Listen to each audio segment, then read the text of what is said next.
Welcome to Cinemagma. In today's video, we will showcase the behind-the-scenes of the 2022 American crime drama film titled The Outfit. Make sure to like the video and subscribe to our channel to be notified when new videos are released.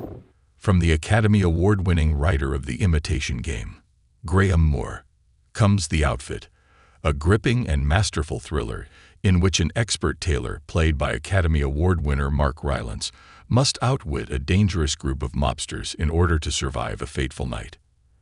The Outfit is directed by Graham Moore and starring Mark Rylance, Dylan O'Brien, Zoey Deutch, Johnny Flynn, Nikki Amuka-Bird, and Simon Russell Beale.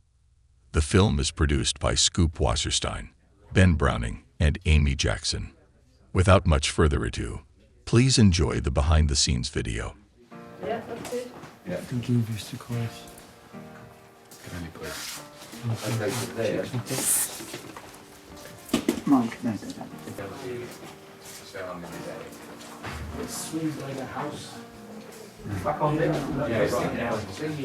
I was like, yeah, leave it on. Yeah. it was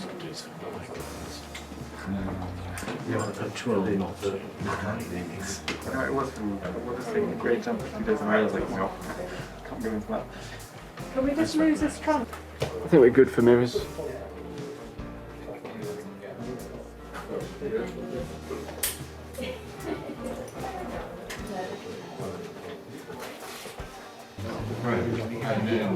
I think it's just my anyway, yeah, sorry, I just.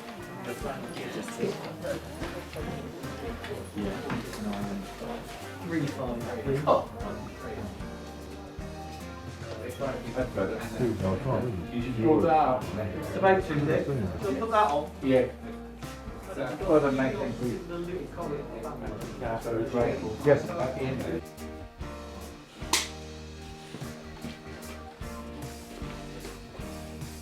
And action. Mr. Boyle. Well, we were good thinking now. Yeah, right. Another go.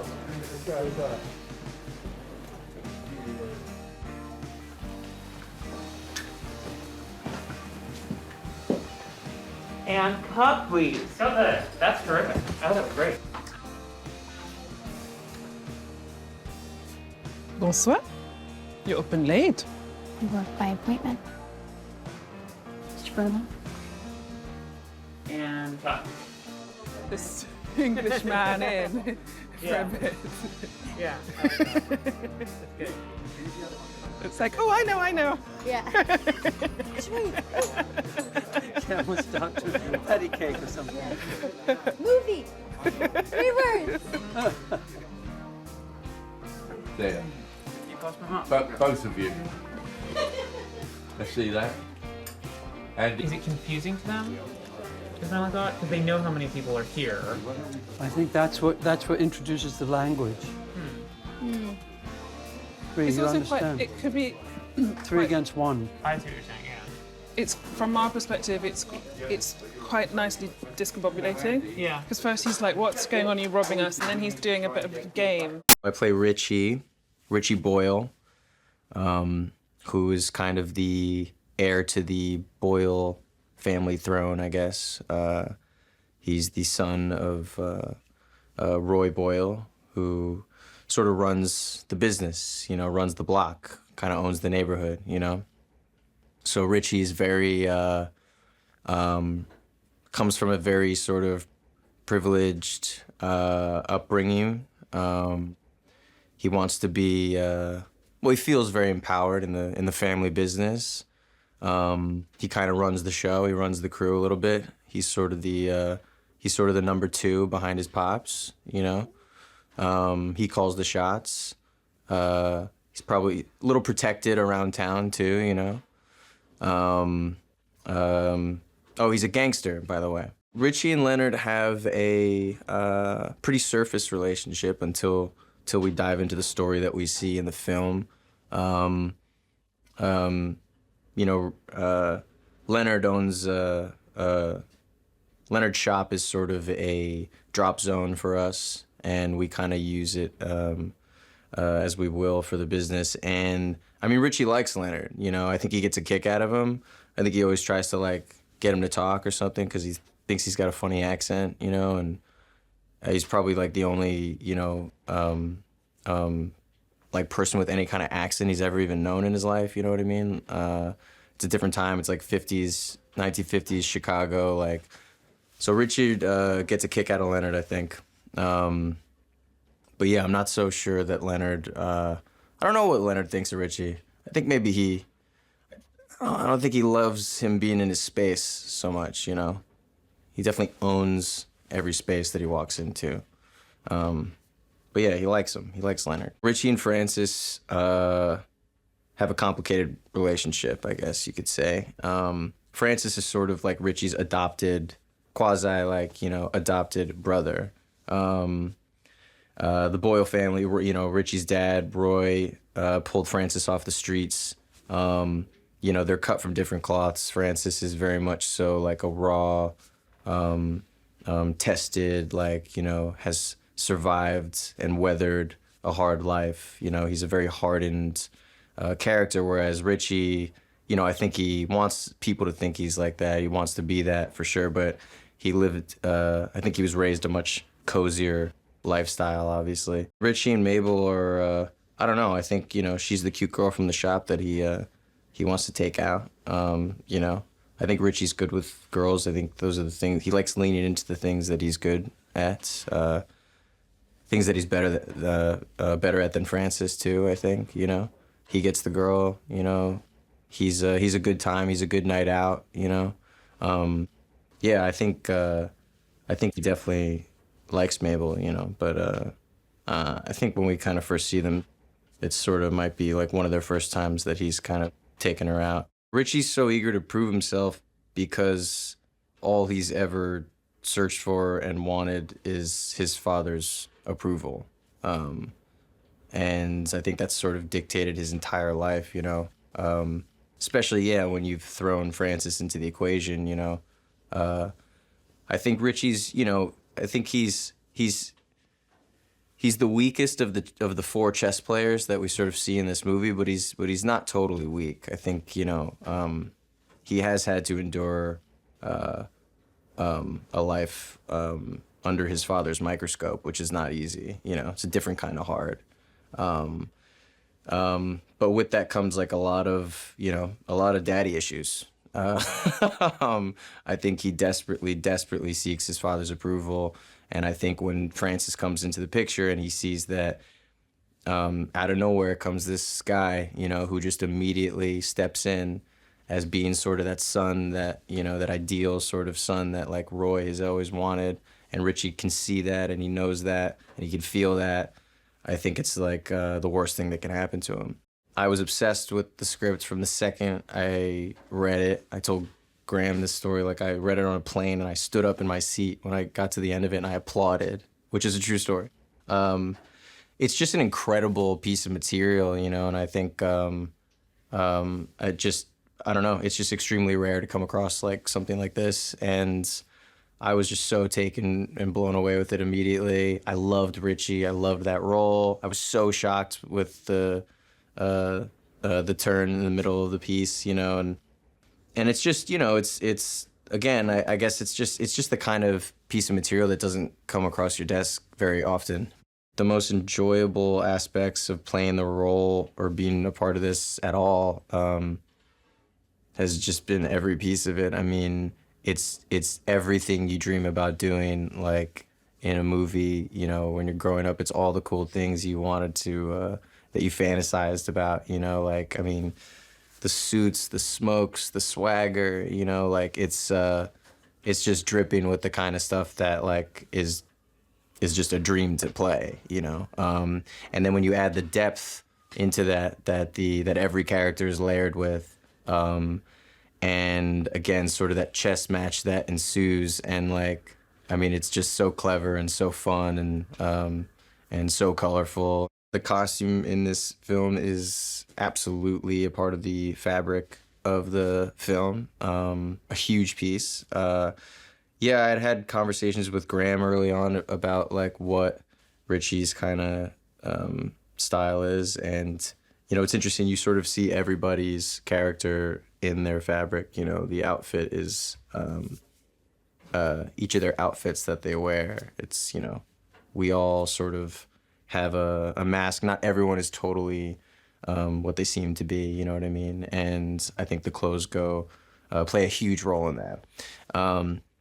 The costume department has been unbelievable, and the suits that, I mean, I had like my suit, you know, made at Huntsman, which is incredible, and it's the nicest thing I've ever had on me, and I don't deserve to be in this in this nice of clothes. But yeah, I'm sort of the, you know, I'm flashy. I'm as flashy as it gets, you know. I think Richie likes to present as much as he can.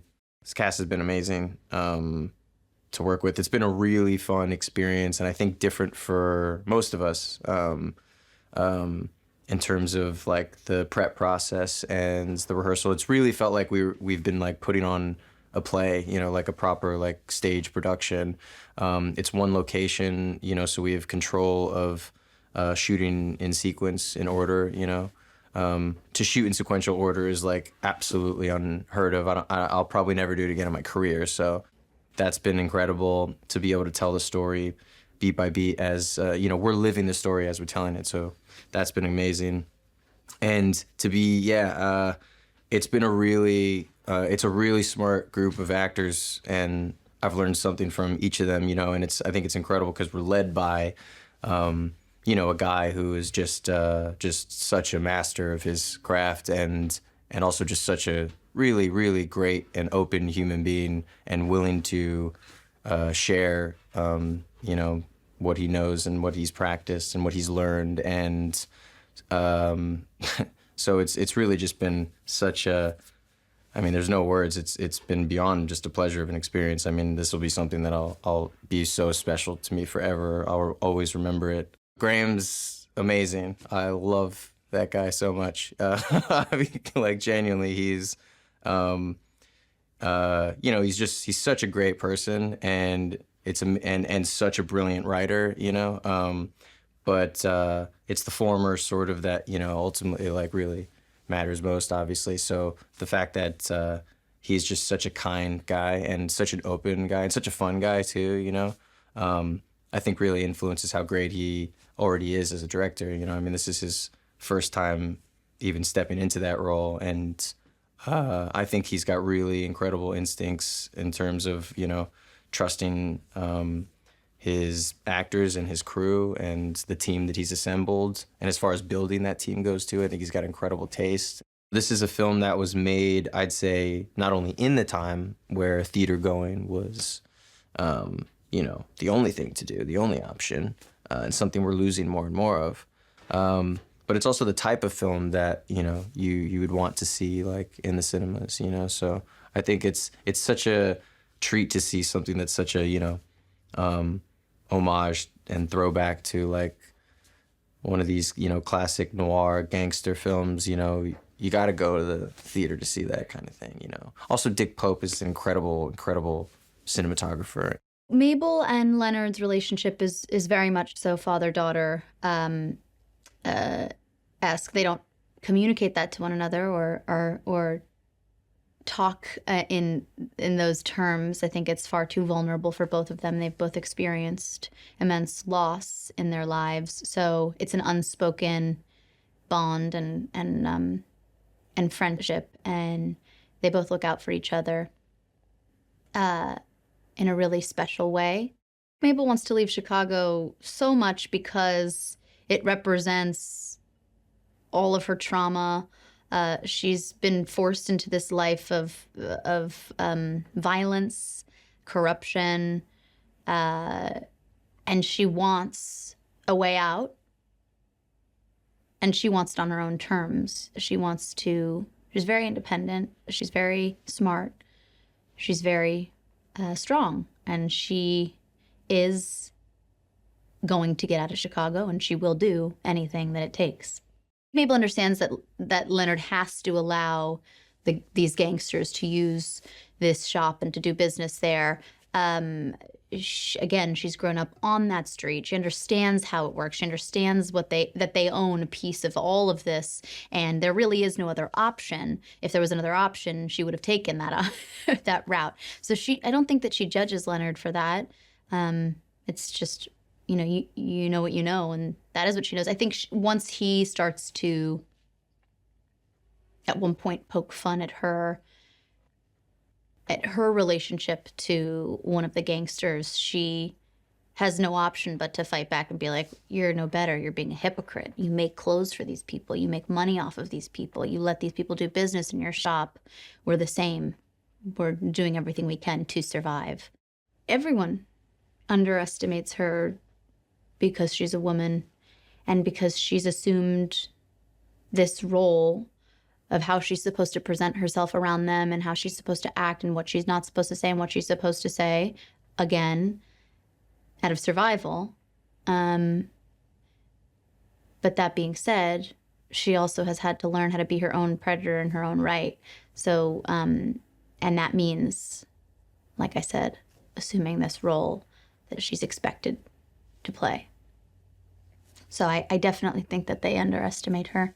One of the best scripts I've read so many years, and I actually read it years ago, and I got to meet with Graham in LA, and then about a year later there was a table read in New York when I was working there, and so I got to do that, and then I continued to just email and bug and hope and wish, and then a year and a half later, we're here in London. So I've been, Mable has been on my mind for years. This movie and this story has been on my mind for years, and it's very cool for it to all be happening. We have the most wonderful costume designer, Sophie, who has, had to put together so much in such a short period of time, and has been so brilliant in carefully constructing these characters and their world. Mable doesn't have much, and the money that she does make, she's putting away to get out of Chicago. So it was very important that we were careful in not, getting too wrapped up in the glamour of 1956 and how fun it is and how beautiful and sexy and cool, and really focusing on, what is real and authentic to Mable. I really wanted her skirt that I wear in most of the film we kind of put some holes in it and some patches on there. She has one coat, one hat, same bag, 2 pairs of ratty socks. I wanted it to feel, again, like this is not her priority. We've been able to actually, because this entire movie takes place on one set, we've been actually able to rehearse it in chronological order and then now shoot it in chronological order, which, is extraordinarily rare. I've never had that experience. I know very few people who have. Mark Rylance and Graham Moore were very adamant on having that time, which is just the greatest gift and the most fun. So, that was just such a special, unique experience. I don't even know how to talk about Mark without sounding crazy. He's magical. It's easy to say magical, but really what it is he's kind, he's generous, he's loving, he's interested, he's interesting, he's curious, there's a childlike sense of wonder, he's humble, like he is all of these things that like create what I can't help perceive as magic. He's, and he brings that to all of his characters, and he brings that. There's a reason why he is one of the greatest actors of all time. I've learned so much from him, and yeah, really a gift to work with him. Dylan O'Brien and Johnny Flynn, they are also so just wonderful, such fantastic human beings and actors. And I cannot say enough good things about both of them. Graham Moore is our brilliant writer and director, and it's funny you just said that it's his first time directing, which even hearing that is shocking to me. Such a beautiful director, and so calm under pressure. Amazing actor insight and instincts. Francis is, he works for the Boyle family, and the sort of head of the Boyle family is Roy, played by Simon Russell Beale. And, but he's not an actual member of the family. He's the only kind of gangster mobster you meet who's not in the family, and he's worked his way up. He's earned the trust of the boss through just being a kind of brilliant foot soldier. And in the story, he's taken 6 bullets fairly recently for Roy. So he's he's ambitious, and he's I don't want to give too much away, but he's pretty cold when it comes to what he's prepared to do to kind of put himself ahead. Francis is, he's kind of like a number 3, if you like, underneath Richie, played by Dylan. Roy is the head of the family, and you know they are, they're not a huge operation. They have their turf, and they're upwardly mobile. You know, they want to take over more territory and stuff. And I think at the point that you meet them in the story, they think they're making inroads with a larger organization called the Outfit, which was a real mobster gang operation that was started by Al Capone in the 30s, and it kind of spread out. And so it's this big thing that is spread across America, and they think, the Boyle family think that they're kind of getting into the Outfit, basically. And Francis has been part of that, and he's really ambitious for the family to get into the Outfit, and he is,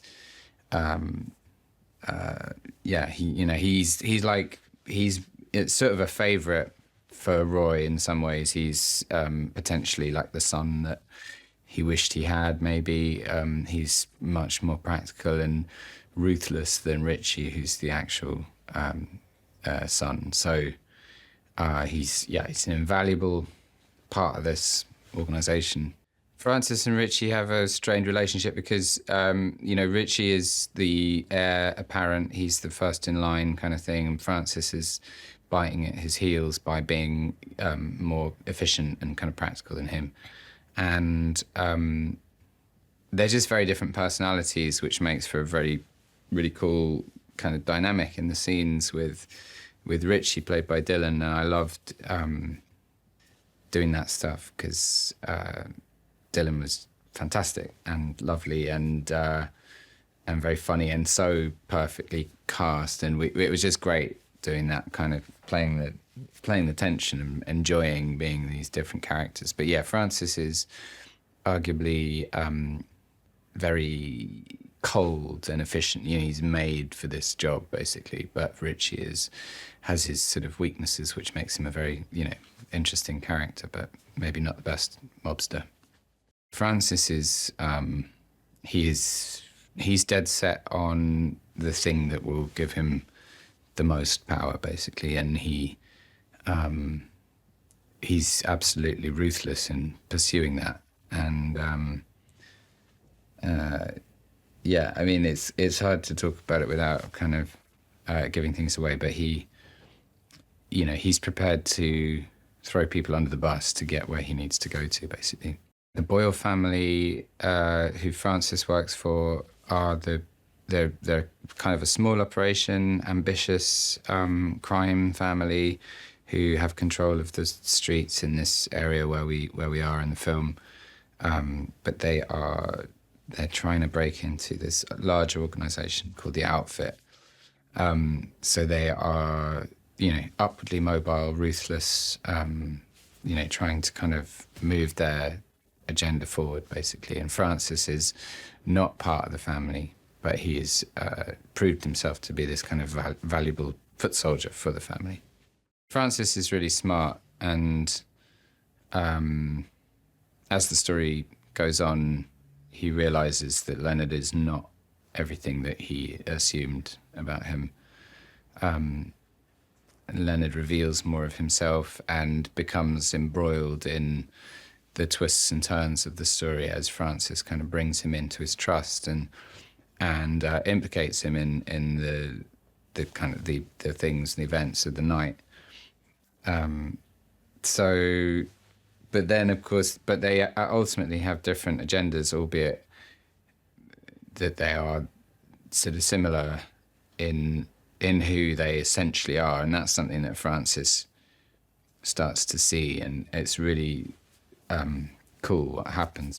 I've known Mark for quite a long time. I've done a few theatre plays with him, so it was really special to be reunited with him, and whenever I've worked with him before, I've learnt so much from him, and it's been fantastic to see his process on film, and to just have a lovely friendship with him, and also such a tremendous amount of respect for him as an artist. So that's just lovely. And the same with Simon, who I've worked with before. Those two actors, Simon and Mark, when I was graduating from drama school, I think I saw Mark in Richard II at the Globe, and I saw Simon as Uncle Vanya at the Donmar, and it was like those two performances that made me want to be an actor. So now to be doing scenes with them is like, beyond, it's amazing. Dylan and Zoey, who I didn't know, I've completely fallen in love with them. They are two of the sweetest, kindest, most talented people, and it's just so lucky to land in a cast where everybody's so good, and I feel like I'm learning so much from all of them, and I've got a great kind of friendship with all of them immediately, and that week of rehearsals that we had really bonded us, so that's been great. Graham is just lovely, and he's apart from having written an amazing script with Jonathan, he is a fantastic collaborator and a really good listener, and very receptive to our ideas as the actors and what we bring, and just very generous in holding that space with us and with the crew. I've never been on a set where people listen to each other as well as this one. It feels like a very calm atmosphere, and that all comes from the top. That comes from Graham. He's a fantastic energy and presence, and sweet and funny, and just really kind, and but also just really, really smart. And the story is so great, that actually as actors it's a gift to play these scenes where everything has been worked out so well that when there's amazing twists and turns and the plot is so well mapped out that you don't really have to do very much. You just have to be in the situation, and that's what it's like. And Graham's been holding that space for us really well. Monk is part of Roy Boyle's gang. He has been Roy's head bodyguard, number one bodyguard, his most trusted servant for many years. And he fits in. He came into the organisation quite young and worked his way up, and he looks after Roy. I don't think there's anyone else that Roy would trust with his life as much as Monk, maybe not even Richie. He's there day and night to do whatever Roy needs. In terms of the gang, the dynamic with Roy, Richie, Monk and Francis, they've all been around each other for years and years and years. Obviously, Richie's grown up around the likes of Monk and Francis and gang members, and some have been and gone for whatever reason. But the dynamic and the feel between them, it's quite a family feel. I mean, definitely between Roy and Francis, it's almost like there's another father-son relationship there as well as Richie. For me, I think Monk is there obviously as Roy's number one protector, but I also think he would throw himself in front of a bullet for Richie. I'm not so sure about for Francis, but certainly Richie's the boss's kid, so he'd be there to do as he would for Roy, for Richie. The things that attracted me to this role and the production in general, Sir Mark Rylance, Sir Simon Russell Beale, Graham Moore, like these are amazing people just to be in the presence of, let alone be working with them. I really did love the character of Monk because he doesn't need to say a lot. He's just there. And so there were kind of two sides to what was so attractive. One was just the sheer brilliance of working with the guys that I'm working with. But in terms of the actual character, I grew up watching gangster films like Goodfellas and, watching The Sopranos, the Godfather films, and just getting to play someone that comes from that world. That's a dream come true. That's a genuine dream come true. So yeah, powerful, doesn't need to do a lot. He's just there and strong. The outfit, the organization itself that's referred to in the film, as Roy refers to it as the United Nations of the Underworld, of the criminal gangs right the way across America. When Al Capone died, his crew, his family spread out. And so you've got, as Roy says, you've got the guys over on the East Coast, the guys on the West Coast, all the way through the whole of the States. And it is like their UN. It's like anything happens to one, everyone's there to back them up. And to be part of that for Roy and his crew, it's just like stepping up. It's stepping up and becoming big time, becoming the real deal. No longer are we just big in Chicago. Now we've got power and we've got connections across the whole of the United States. The rivalry between Roy's gang and the LaFontaines, I think the biggest problem is they're kind of an amateur, shoddy bunch. They don't have the same moral standing that Roy does. Roy's a neighborhood guy. He's a stand-up guy. He's come up from the bottom. He's built the family.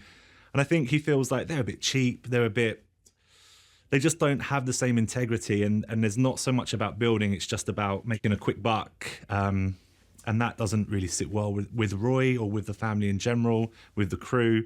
And so they've got to go. And, if we're going to have a crew in Chicago that's part of the outfit, there's only room for one. There's no room for two. So somebody's got to disappear. This whole film does center around the Taylors and around Leonard, who the whole gang, they all know Leonard. They've all been in there. They've all been fitted. Roy's guys look sharp. Everything is bespoke. Everything looks good on all of us. And I think that maybe is something that's, again, helps them stand out against the LaFontaines, who maybe don't have their own personal tailor as a family. But certainly Roy Boyle's gang do. So yeah, I think, our crew can walk around and feel like we're sharp, we look good. And not only do we look good, but we're good at what we do. So yeah, the suits, they match the crew. Working with Mark, Simon, Johnny has just been everything I hoped it would be. Just watching them, observing them, as well as working with them, there's a lot you can learn. And straight away yesterday, there was something that I picked up from something Mark did that I'd never really thought of. And it was just really nice. That I don't think you can ever go into any job thinking you know everything. And certainly if you're working with these guys who have done everything and won every award going and been part of everything you can imagine, you have to know, like, there's a lot I can learn here. And so as much as I'm enjoying the part of acting and being part of that side, I'm really loving just watching them. And they are such amazing professionals, all of them. There's no egos, there's no divas here. It's just from all the way through the crew and the cast, everyone has just been really lovely.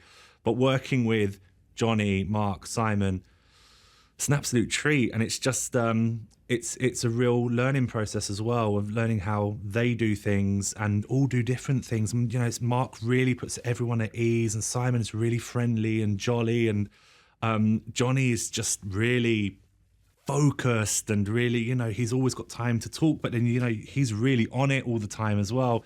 So it's kind of a real learning process. Working with Graham Moore, I was really aware of him from the Imitation Game and his huge success on that amazing film. And working with him has been a real treat. He's so calming, he's so sincere, and I think that's quite difficult to get that. He's really on the ball with the actual filming, with the actual direction and the project, but then he's really sweet and really, really kind and generous. And he it's really nice to work with him because he is open to suggestions. He's open to collaborating and working with actors rather than just giving direction.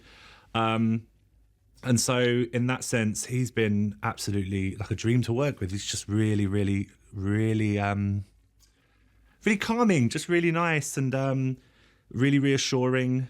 Makes you feel secure, makes you feel like if you want to try something, you can try it. This is a film that really will read incredibly well on the big screen. I mean, everything looks great on the small screen. That's fantastic. But this film, you've got Dick Pope, DP on, it's like cinematographer on this. His work is renowned. He's incredible. The design is just beautiful. Everything, the shot, the suit. I think seeing it on the small screen will be great, but seeing it on the big screen, I think this film needs to be seen in a cinema. It's just going to look so beautiful. Roy is the head of a gang in Chicago in the 1950s. So he runs the gang. So judge him how you will. In the film, he's in the middle of a rampage, actually, trying to sort of secure his position in the neighbourhood, and in the middle of the night, and then he loses his son, as it were. His son goes missing. So that's basically how the film starts, is him, well, for Roy, it starts with trying to find his son. Leonard and Roy have one of those odd but close relationships in the sense that Leonard's a tailor. Roy is one of his clients. Roy likes a nice suit. Leonard is a good tailor, trained in London and Savile Row.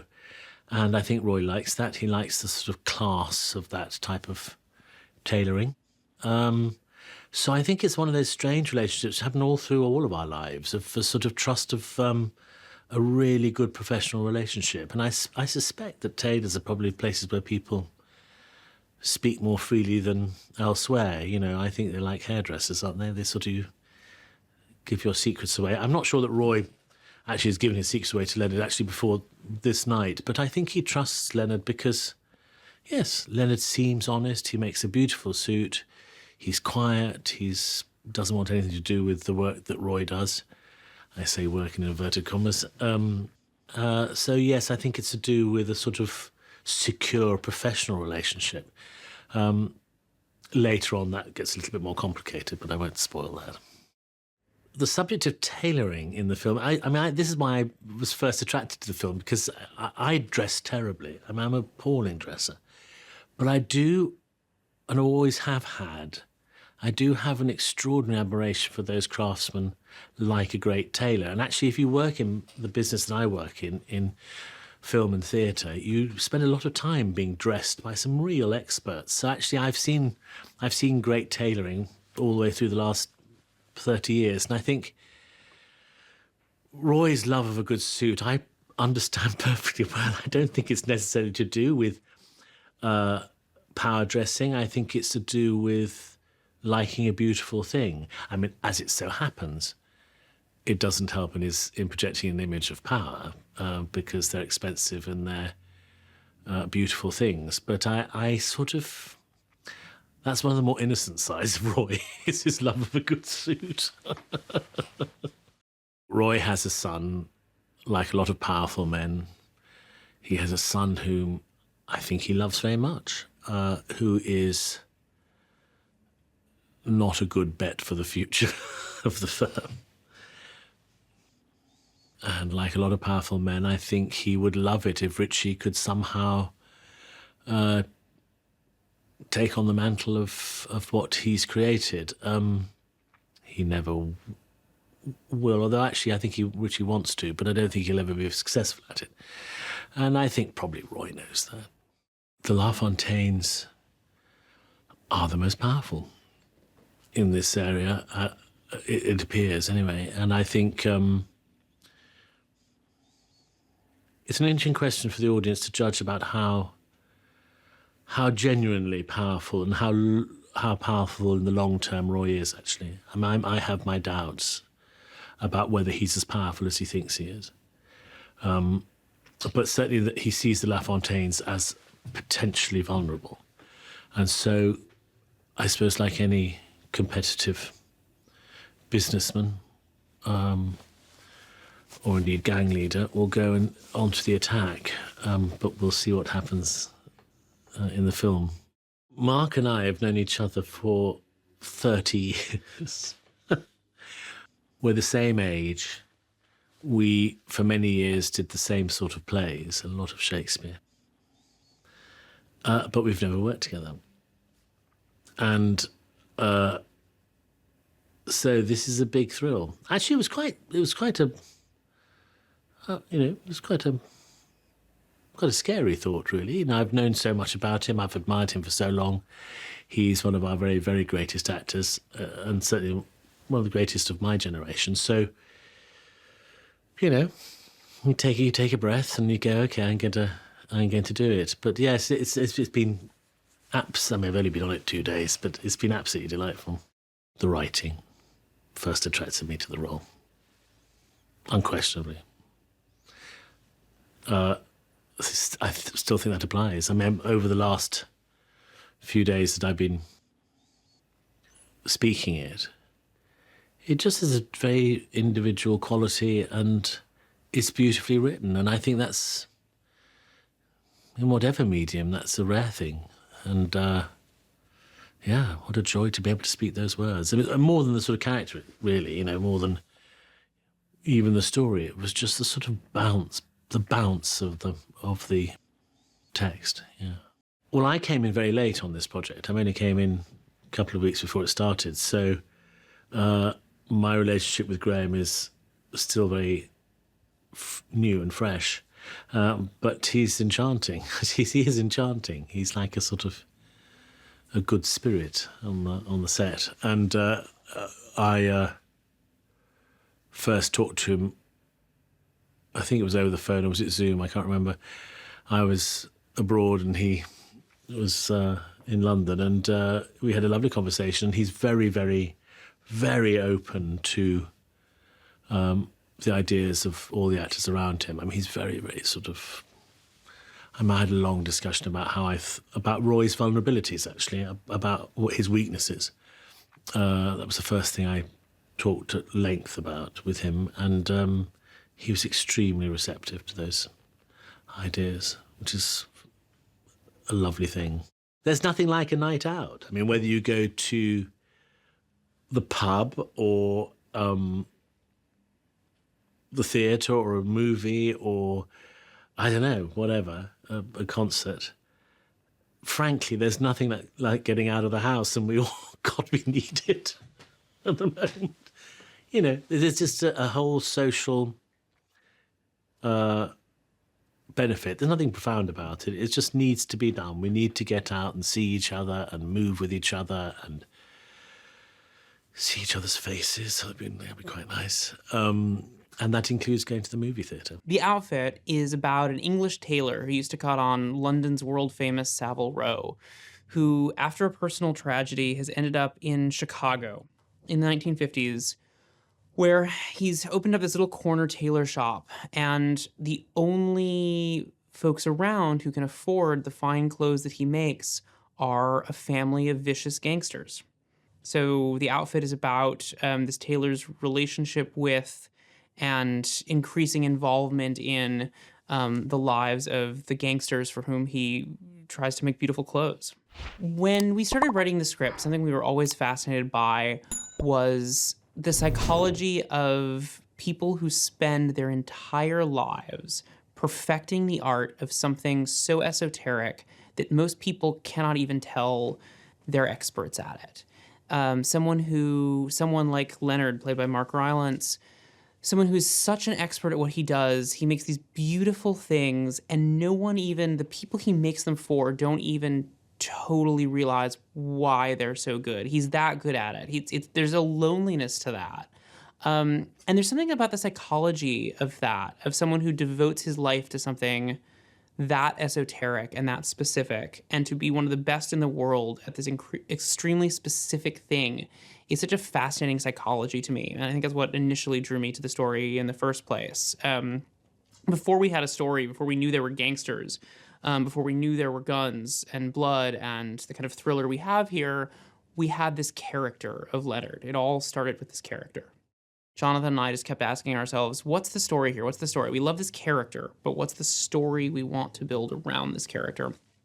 And that's when, after years of exploration, we were reading this one book about the history of Savile Row. We found this single sentence that mentioned that the first bug in the history of the FBI, the first bug in FBI history, was planted inside a tailor shop in Chicago, Illinois in 1956.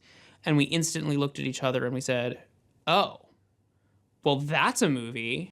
We loved the idea of the 50s as this period, like the last gasp of this beautiful culture that happened before fashion took over. It was also a really interesting period in terms of the gangland history of the time. I mean, once Jonathan McLean and I started digging into the gangland history of 50s Chicago, it was instantly captivating to us because as America was going through profound changes, so was the underworld. The outfit is in many ways a chess match between all of these different characters. And what's helped in that is there are not too many characters in this film. There's only 7 speaking parts in the entire film. So every character gets quite a bit of screen time. And more than that, every character gets quite a bit of listening time. As we're making the film, something we find a lot is that the story is not on the character who's speaking, it's on the character who's listening and trying to decide, am I being lied to or not? If I'm being lied to, do I need to kill this person? That's where the story is. And there's something so inherently cinematic about that. It's set in a small space with a small cast, but yet it feels so inherently cinematic to me because those looks between the characters, someone looking very closely at someone else from just inches away and saying, are you lying to me? Do I have to kill you now? You can't do that on stage in a piece of theater. You cannot get that close. Very early on in writing the script, Jonathan and I said to each other, what if the entire film takes place inside the tailor shop? What if we never leave? And like everything we do, it was an experiment. It was, let's do a draft where we never leave the shop. How does that feel? And what we quickly found was that something that might seem constraining opened the world up to us. Because we knew that what we found is that staying inside the shop is not a kind of narrative conceit, but rather it's staying with our main character. It's staying with Leonard. Leonard never leaves the shop, so neither do we. It just gets us inside his head. We don't see anything he doesn't see. We don't hear anything he doesn't hear. We don't go anywhere he doesn't go.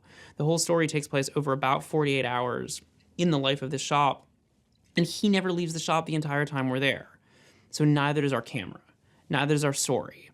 What that means, I think, in a really exciting way is that when new characters enter, when Roy Boyle enters, when Violet LaFontaine enters, they're coming in from another movie that has taken place off screen. And we get to find fun ways of bringing that movie in with them, to sort of showing their whole history, their whole story as they enter. Who is this person?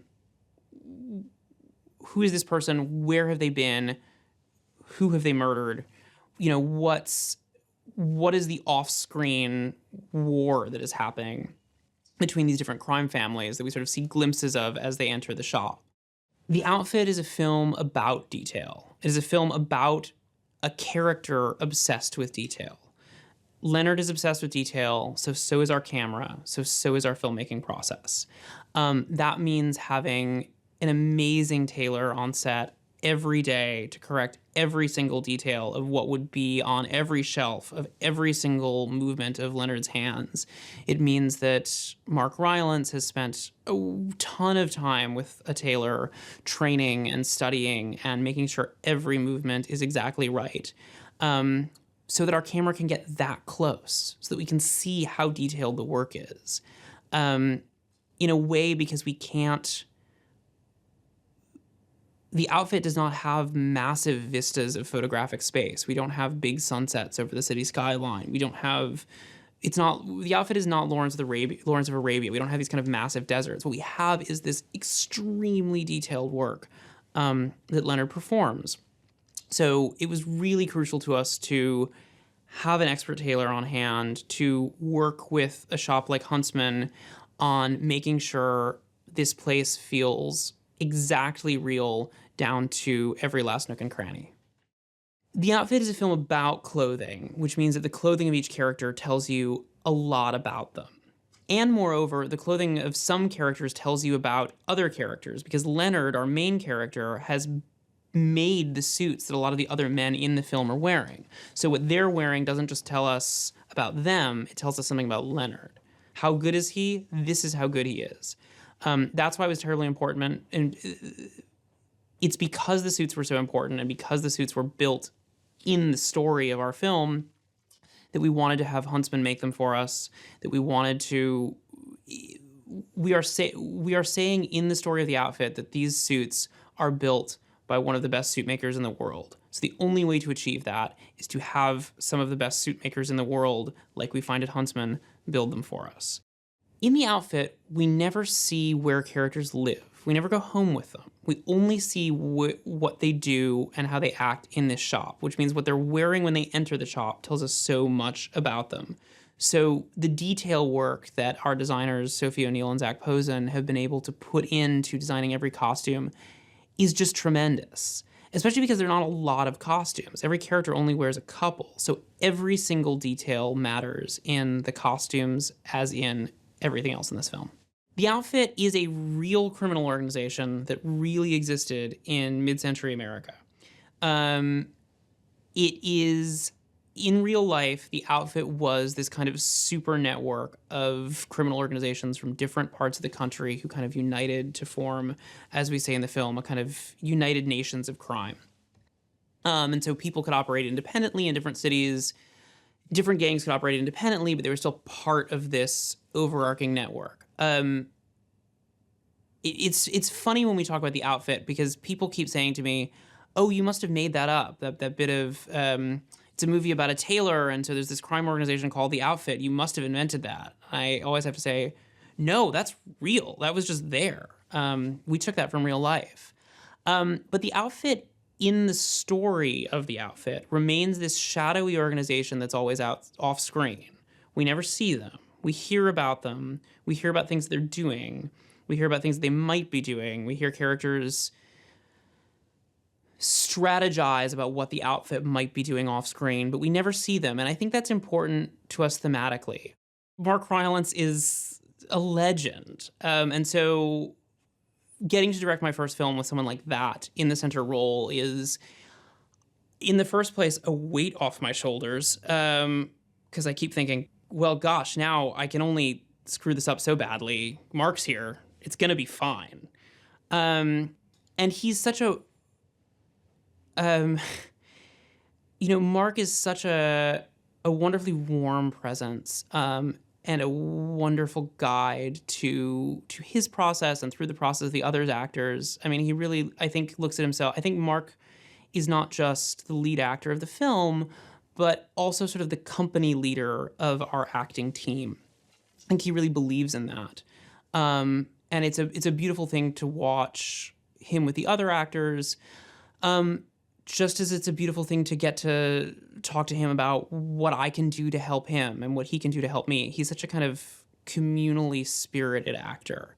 Zoey Deutch is an actress who I've been an admirer of for a long time.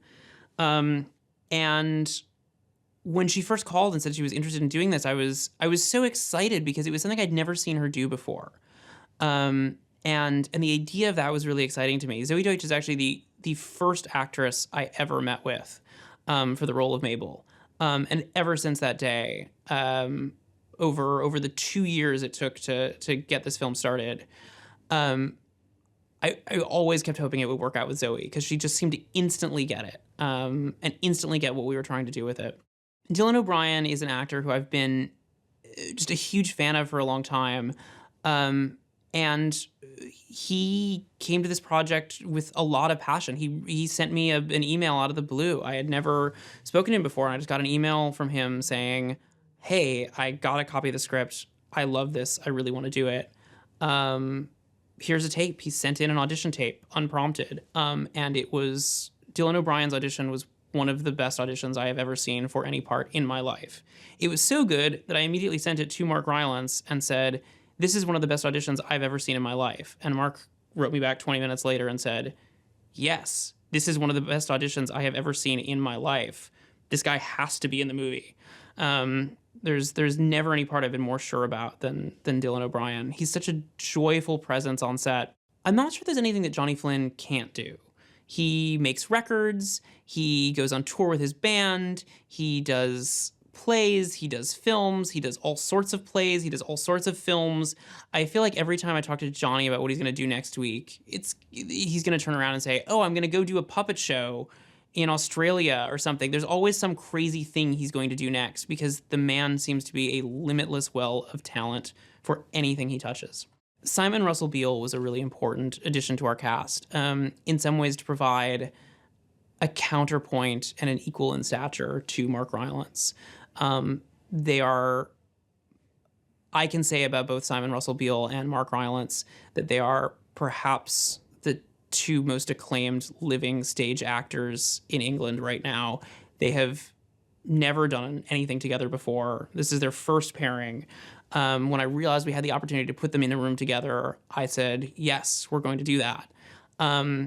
When we then got to shoot the scene, when Simon Russell Beale and Mark Rylance get in a room together and start to do their first scene together, my job became entirely not saying a word and watching in delight as the two of them sparred like pros, both in their work and in character. Our DP, Dick Pope, reminds me of Leonard, our main character, in a lot of ways. These two sort of expert craftsmen who do this extremely technically complicated thing that most people only kind of understand. When I watch the best of Dick's lighting, I only half understand how he's able to achieve it. I can see how brilliant it is, and I can say, oh, that's beautiful. But I will never understand the true depth of what it takes to be able to create the effects that he does on screen. We had a very fluid process in the prep of the outfit where every department got to kind of work with each other. We got to say, this is how we want to shoot it. Can we design a space to be shot that way? I could say to Gemma Jackson, our production designer, this is how I want to move the actors. Can we put a doorway over there so I can move them in that direction? Or she could say, well, if you move the doorway over here, how does that change how they're moving? And the same obtained with the camera work. It was all this kind of fluid process of designing a space that would work for camera, designing camera movements that would work for the space. We knew that the aesthetics of the outfit had to reflect the aesthetics of its main character, which meant that the aesthetics were precise, meticulous, beautiful, elegant, and just perfect. And then viciously violent on top of that, once our gangsters are coming in. But what that meant was having expert craftsmen like Dick Pope, like Gemma Jackson, like our editor Billy Goldenberg, behind us in doing this. I think the outfit is a uniquely cinematic experience because it is a white-knuckle thriller. It is not something you want to experience where you're looking away or you're being pulled away. It's an experience the outfit is an experience that we want to create for the audience where they're gripping the edge of their seats in a movie theater and they cannot let go. The outfit is a film that is not intended to be watched once. It's a film that's intended to be watched 3 times. There are twists and there are turns, and every time you think you figured out when someone is lying to you and when they are telling the truth, you will find out 10 minutes later that you were wrong. And that means that we got to build in lots of fun little Easter eggs and clues to the eventual twists throughout the film. It was really fun to set something up where I think the audience, the outfit spends a lot of time going, what? You think you know what's going on, but maybe you're wrong and you're trying to figure it out. And that kind of mystery of who's lying to who runs through the entire film, and that's part of our ever-increasing sense of tension for the film. So it was lovely to plant lots of little clues in there that hopefully no one catches on the first time, where they watch it again and go, oh, that's when they were lying about the thing and the other thing, which should hopefully create an experience of watching the outfit that is not just watchable, but endlessly rewatchable. Thanks for watching. Make sure to like and comment on the video if you enjoyed it. Subscribe to the channel and hit the notification bell to be notified when new videos are released.